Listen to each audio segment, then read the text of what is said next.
You know my story, right? Rise to fame from the pain to glory, right? So my name is Rynn Caputo, and I own Caputo Brothers Creamery in Springboro, Pennsylvania. So we just hit our 13th anniversary, which is very exciting. It's literally like one of those stories that my husband and I had an idea while we had late nights with our first son when he was born.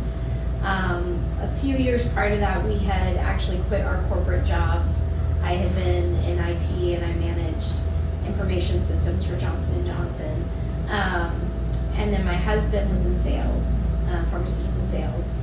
And we both on our honeymoon just kind of decided we were going to go a different route.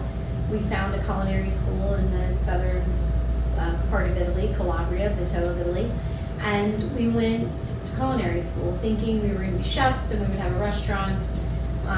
But through that journey, we started figuring out that restaurant life maybe wasn't exactly going to fit with the family ideas that we had. And so, we were still trying to figure out exactly what to do with that when we had our first son, Giovanni. And one late night, we got to talking about this cheese we had been making in our little house in Southern Virginia. And, really just to kind of make our recipes work the way they had in Italy, we had to make our own mozzarella and we had to make our own ricotta. And even the dairy we were working with down there was like, why don't you make cheese for us? And I remember thinking when they asked us, it was like a joke, like, right. But we really found that it was something we enjoyed. We started meeting other cheesemakers. We found this old farmhouse in Pennsylvania. We went to our parents who were all just about to retire and kind of enticed them to come up here with us. And before you knew it, we were starting this cute little cheese business in our house, which is legal in Pennsylvania. We built a fully licensed creamery onto the farmhouse, and our initial thought was that we would sell it at local farmers markets. But Murray's Cheese Shop in New York City, about 3 months after we started the business, picked up our cheese, and as they say, the rest is history. It's been complete chaos ever since. So let's talk a little bit about that part. You're not just our series is FreeMind Local.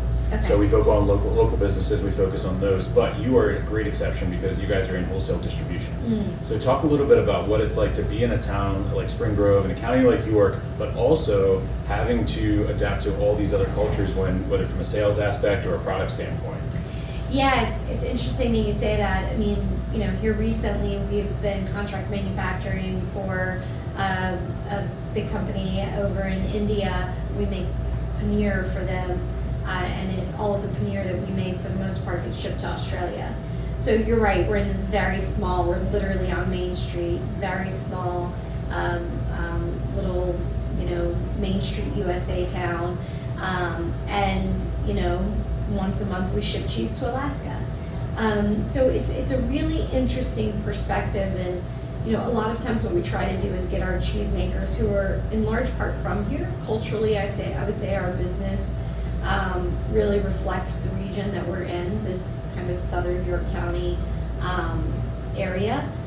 But you can find our cheese on some of the greatest restaurant menus in the United States, and so culturally that's very, very different. We try to get our cheesemakers to get out there and just kind of see, feel, touch where our cheese is going, how it impacts that.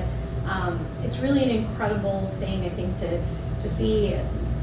We have a restaurant in the DC area that was a finalist for a James Beard Award this year. The chef is doing really incredible things, and one of our folks was just down there and he said, you're sitting in a dining room and you're looking around and people are oohing and ahhing over this pizza they're having, and that's cheese that came out of this building, from milk that's sourced 10 minutes up the road from here. And it's just, the phrase that I always use is, I think we're one of those unique businesses that is able to bridge the rural and urban divide. I mean, in a country where we just feel, I think, more and more and more divided on so many levels, a company like ours can actually say, this is why the rural side matters and this is why the urban side matters, and we're that connection between them. And it's okay that we have different perspectives, but quite frankly, if we can come around the table and eat good food, maybe everything will be okay.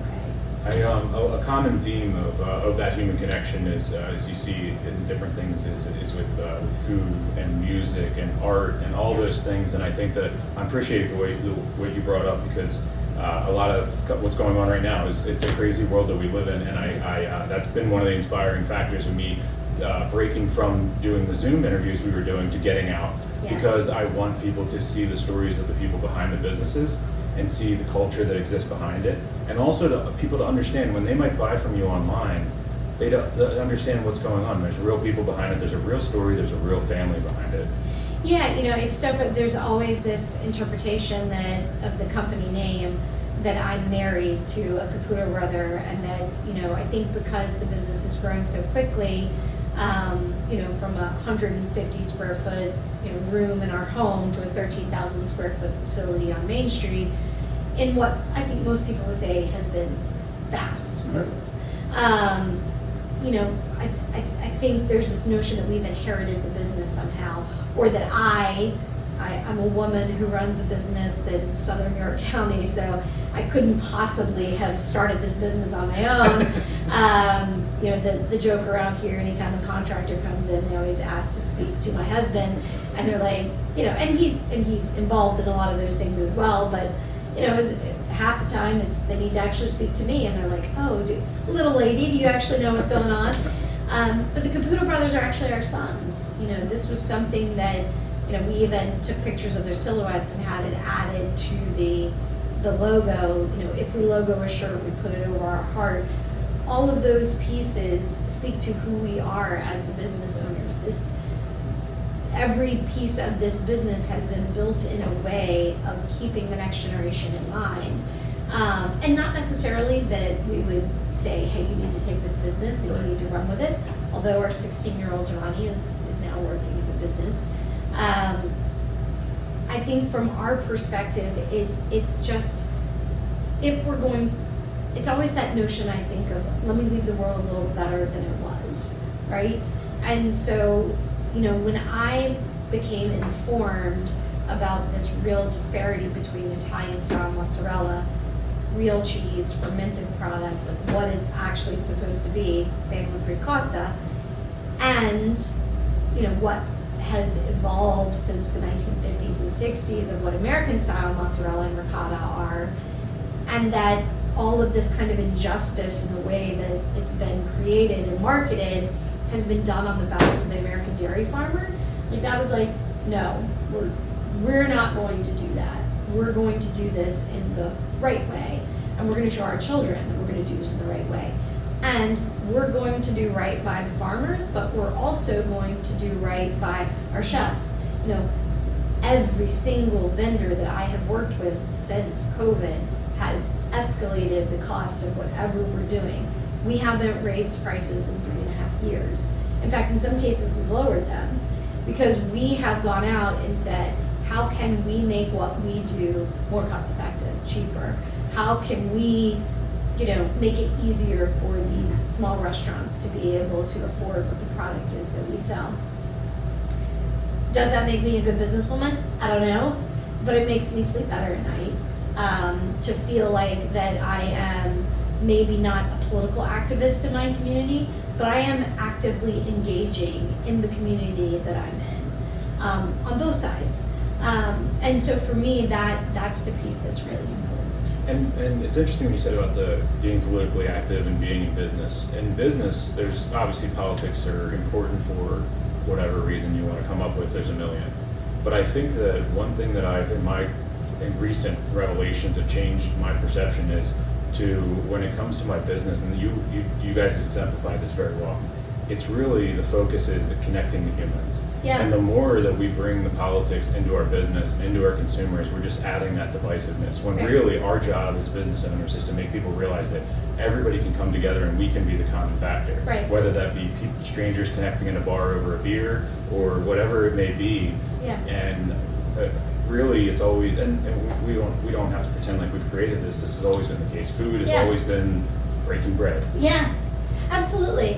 I think we also have a travel business. When we first started and the Creamery just took off so quickly because of the cheeses we make are the Italian style cheese. There's actually very little knowledge about them in this country, and we very quickly figured out, like, if we're going to grow this and scale this, we have to keep going back to Italy to keep working with the master cheesemakers we learned from over there, and not just us, but also our staff. Well, that gets pretty expensive. So we very quickly figured out, like, okay, if we bring our cheesemakers over, in fact, I just booked a flight for one of our cheesemakers who's going to Italy in October for this exact reason. If we lead people to Italy, we take consumers to Italy, we show them the Italy that we know and love, so through the lens of more like what an Italian would know about Italy, and we put cheesemakers on that trip, we can get our cheesemakers trained in the way that we have been trained, right? It makes it more economical to do that. A travel business grew out of that, so one of our other businesses is Powerhouse Travel. And as I'm representing that business and people are talking to me about, oh, is it hard to come back to the US? You know, what is the biggest difference between being in Italy, if you live there, and being here? I mean, I would say the number one thing that I see differently comes down to two things: food and community. One, food is still at the center, whether that be agriculture, right? If you have so much as a little plot of land, something is being grown there that can feed an animal or a human. One of my favorite conversations to have with an Italian is about lawns. They think it's the most bizarre thing that we all have lawns.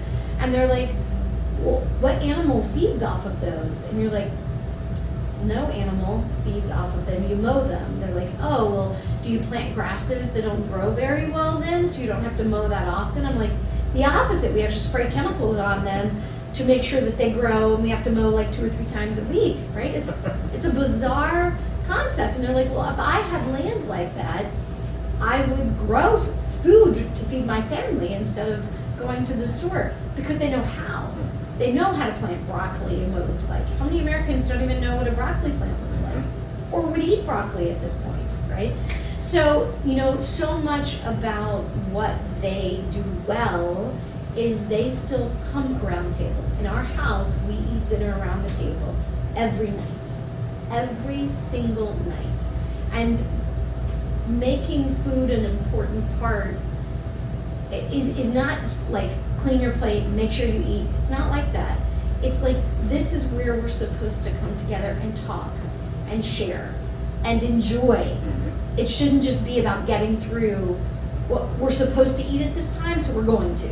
What is it, and what can we put together on the table as quickly as we can?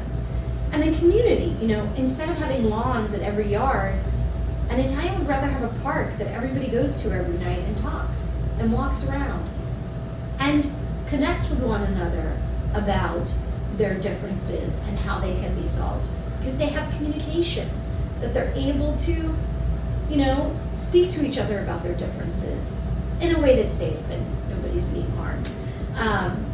And you know, for me, those are the things, again, that we try to instill in the business here. Like, how do we be good humans? How do we bridge those divides? How do we make the product that's supposed to be how it's supposed to be made, that's actually healthier for the people who are consuming it, doing it at a cost-effective price so that as many people as possible across the country can enjoy it. And that's for us, those are really the things that are most important. And for anybody listening that's a consumer, how would they find everything for e-commerce, and all your handles and everything like that on your website? Yeah, so CaputoBrothersCreamery.com is really the easiest way to find everything. You can even find our travel company, Powerhouse Travel, through there. And in fact, you know, we often have sales that are going on, so they can sign up for our newsletter, and that'll let them know, oh, there's a big sale, you know, that's happening. We've got, you know, wonderful virtual classes that people can learn to stretch mozzarella. I've done one of those. It was fantastic. Yeah, a couple of years ago for Christmas. Yeah. Yeah, it's or burrata. They can age their own provolone.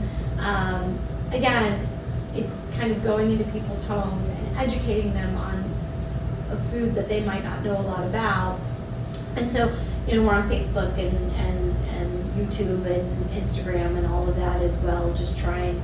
We have young crew that are constantly trying to get us to be TikTokers, and I said, go for it, but even they're not like good. I think as a generation, they're good consumers. Yeah. They're maybe not as good as content I've been telling a lot of people, and those of us that my kids are in middle school, and they reintroduced me to TikTok and saying, hey Dad, I think it changed a little bit. Yeah. And so I hopped on, and it's something to check out as an adult now, as a business owner. Okay. There is a whole nother side of TikTok that is full of entrepreneurs. Okay. And TikTok with their shop, they Okay. have really done an excellent job, not recently, but in the past 4 months, Okay. of bringing in food and beverage. Oh. So you can actually put your products on, and it'll transact the orders and then run through a pick ticket for you. Okay. I suggest looking at Check it it because out. Okay. I'm seeing a lot of beverage companies and food companies really accelerating their Moving sales. there. Yeah. Okay.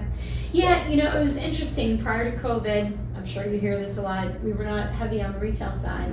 I would say we were probably 90 to 95% safe Christmas time. But in 2019, we won the FedEx Small Business Grant.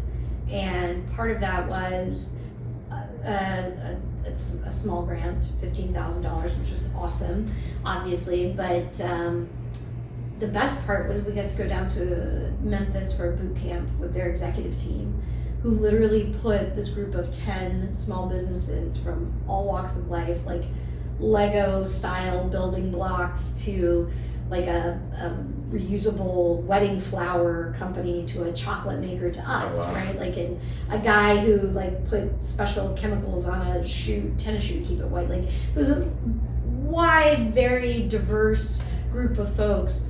And literally from like the CEO to the head of sales to the head of technology all the way down came in and worked with us over 3 or 4 days. And just one of the things they helped us do was redefine our online sales and get set up with Shopify and get set up with the easy way for a small business to be able to get online and sell things online. And because we had done that and gone through that Christmas season, when we came to that fateful March day and lost every single customer we had on the wholesale side, we were able to make that shift to retail very easily, and had to literally reconstruct the building to be able to support that. And so now for us, the retail side is just as important. We've had the great fortune of being on Good Morning America a few times and getting our product out there. And if I can make any suggestion to another entrepreneur out there who's really getting started and wants to get on that retail side, when you look at those opportunities like Good Morning America or the Today Show, their deal pages, or last year we did the Dan Patrick Show, same situation, or Oprah's Favorite Things, which is arguably way more expensive. I think everyone has this notion that Oprah like sits there and actually picks, and it's free and Everyone believes that. Everything's magical, right, from that point forward. But those in a highly digital world where everything feels like it's all social media and clicks and all of that, we have found time and time again when we run a newsletter to someone's email inbox, we get the sales over everything else, over every other ad or anything else we've done out there. And the quickest way to grow those newsletter subscriberships is to do something like that. Yep. And it really, from our perspective, a little, they take a cut, obviously, of everything you do, but what you get back, I think, for a company our size, I think the average newsletter subscription size is, 5 to 10,000, where we've got, 50,000 or something. And all of that has been from doing those programs. Oh, wow. And so that's a recommendation that I always make to people who are out there who are interested in making that shift to the retail side. I'm glad you brought that up, because there's a lot of different ways in the media, and especially with ad buying and sales and things like that people don't realize are more traditional ways, but are still highly effective. And in the same sense, I'm glad you brought it up too, because a lot of people don't realize that you don't get the call from, Oprah's not calling you to say come on. Yeah. And that people need to realize, and I think that I want to bring a little bit of a motivational thing to this for entrepreneurs. I want to talk about, for you, I do curse on here, so I want to tell you, I've known you for years and you're a badass.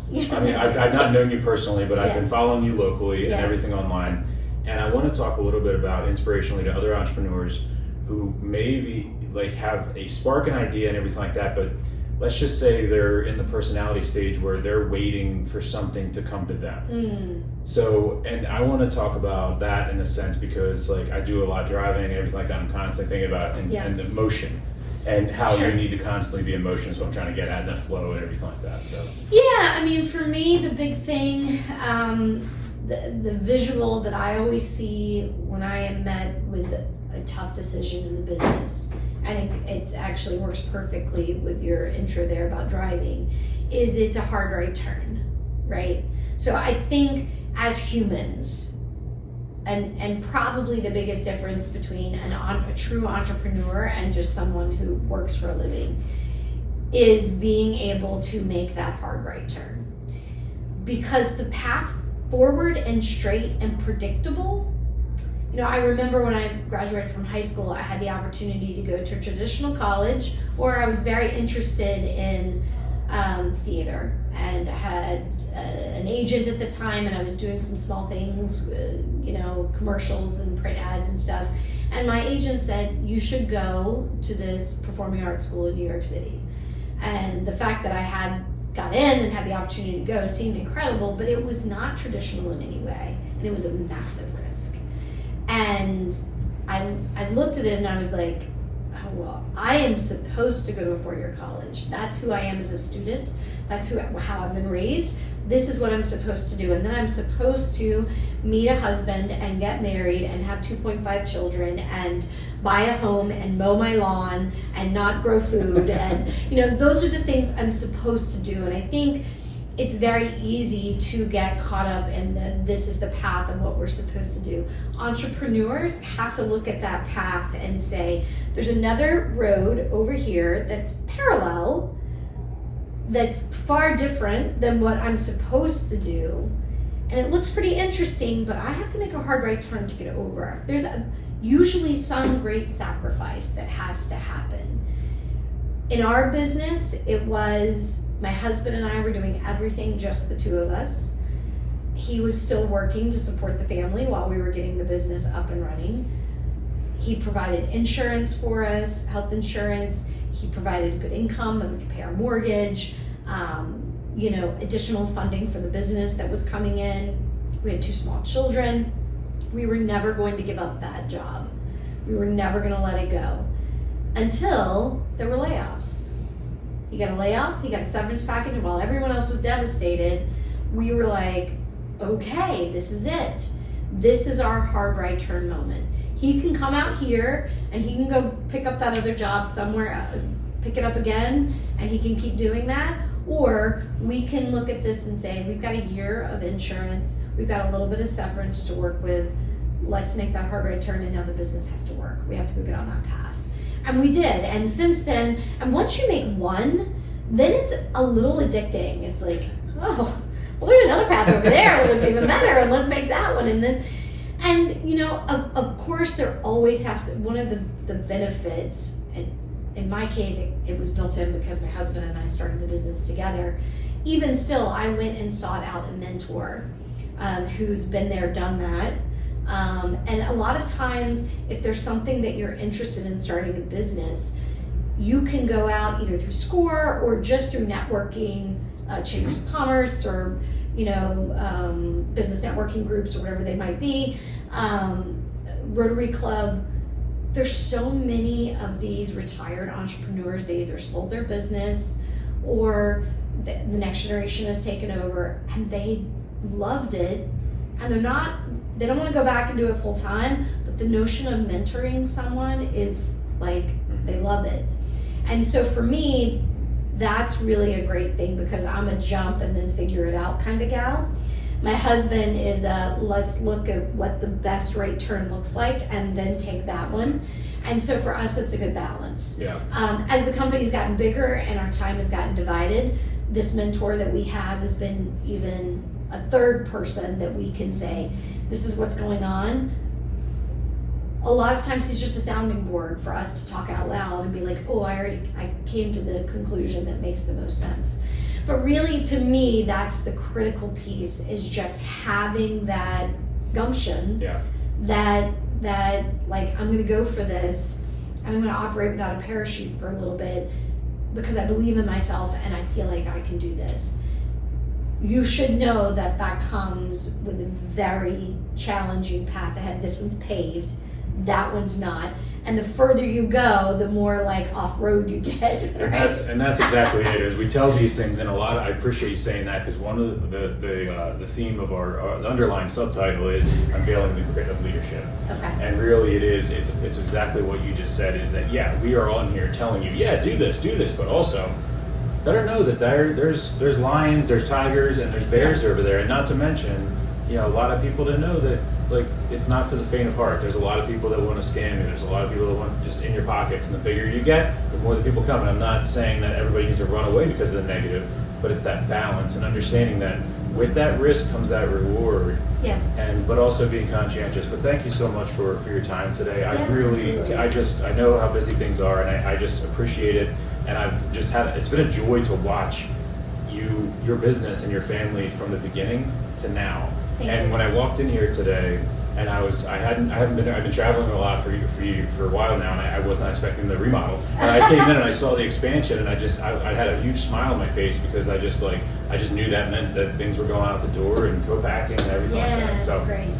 So everybody make sure you check out Caputo Brothers Creamery, located in Spring Grove, Pennsylvania, but there is not a retail, so do not come down to drive down to Spring Grove to see them. But check it out on Facebook, check it out on Instagram. Soon to come out on TikTok once she goes and Googles all the sales on the food and beverage. So, hey, thank you again so much. I really appreciate it. Absolutely. Thank you. That's it. If you're an aspiring entrepreneur or one that's looking to expand, contact the FreeMind Network today, and we'll help you scale, we'll help you start. We're going to be there for you in your corner. You know my story, right? Rise to fame from the pain to glory, right?